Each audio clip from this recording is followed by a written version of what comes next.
سيد الوالي سيد المدير العام وكذا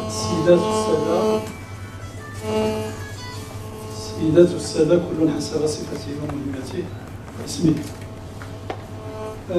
Je ne vais pas être très long.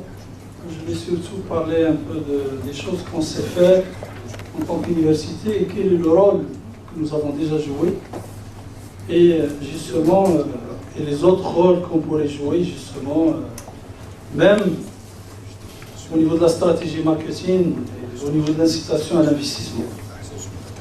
Je voudrais tout simplement rappeler quelques têtes de chapitre que j'estime fondamentaux. Tout d'abord, l'initiative royale pour le développement de la région de l'Oriental, et en particulier la volonté royale et la volonté gouvernementale pour faire de cette région une des régions phares au niveau de la promotion des énergies renouvelables. Je voudrais aussi rappeler les progrès extrêmement importants qui ont été faits, heureusement, parce qu'on avait beaucoup de retard par rapport à certains pays comme l'Espagne et l'Allemagne dans le domaine des énergies renouvelables. Et je pense que le projet qui a été rappelé par M. Louali et M. Barki concernant les investissements dans ce domaine nous donne beaucoup d'espoir.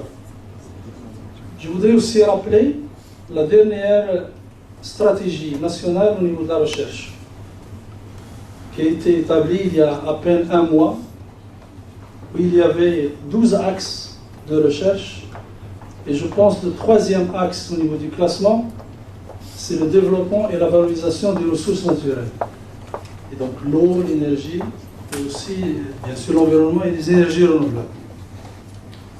Je voudrais aussi dire que l'Université Mohamed Ier, dès le départ, a cru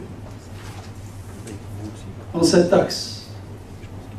Et je ne vais pas rappeler bien évidemment le positionnement de l'Université Mohamed Ier, qui est aujourd'hui entre la 2e et la 3e place au niveau des classements au niveau international.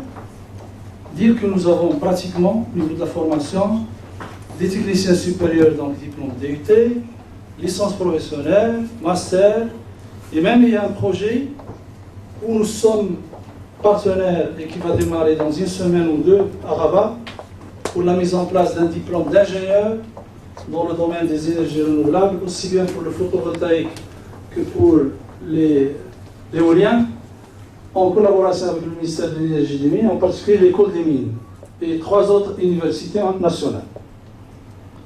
Je voudrais aussi dire que, bien évidemment, nous sommes un établissement public, nous avons contribué en termes d'investissement public et on a été les premiers à commencer à construire au niveau de la Cleantech. Et aujourd'hui, je vous invite à visiter la première tranche, les grosses œuvres sont déjà terminées et les secondes œuvres ont démarré. Et dans quelques mois, on aura la livraison de la première tranche. Vous avez, je ne vais pas trop m'attarder sur ce projet, vous avez une fiche technique qui décrit les composantes essentielles de ce projet. Il y a tout ce qu'il faut pour accompagner une entreprise. Il y a la formation continue d'expertise, il y a la R&D, il y a l'incubation des entreprises, il y a même un modèle pour la mobilité qui est déjà achevé. Pour la mobilité, et notre souhait, c'est que l'Oriental, et en particulier l'Université Mohamed Ier, joue un rôle de formation sud-sud, notamment pour l'Afrique, dans des domaines de développement durable, et en général, et bien sûr les énergies renouvelables en particulier. Je voudrais aussi dire que nous avons refait notre offre de formation. À l'instar de toutes les universités marocaines, nous avons mis en place 13 domaines, dont un domaine qui intègre les énergies renouvelables. Et aujourd'hui, on a soumis, l'expertise est en cours, on a soumis plus de 120 filières de formation. Donc on a un portefeuille qui est très riche parce que nous sommes une université pluridisciplinaire qui brasse toutes les sciences. Et je pense, je ne vous apprends rien en disant que, et M. Louali l'a dit tout à l'heure, Il ne suffit pas de construire et de mettre même une boutique et attendre que les clients arrivent. Il faut que les ingrédients, tous les ingrédients, je pense que tous les ingrédients sont là, tous les opérateurs sont là. Aussi bien les opérateurs nationaux, à commencer par le ministère de tutelle, que les opérateurs comme Azen, comme Algérie, etc., que les services extérieurs, notamment les offices comme l'ONE et d'autres, et bien évidemment l'agence, dont nous sommes très fiers au niveau de la qualité de coopération. Et je remercie par cette occasion M.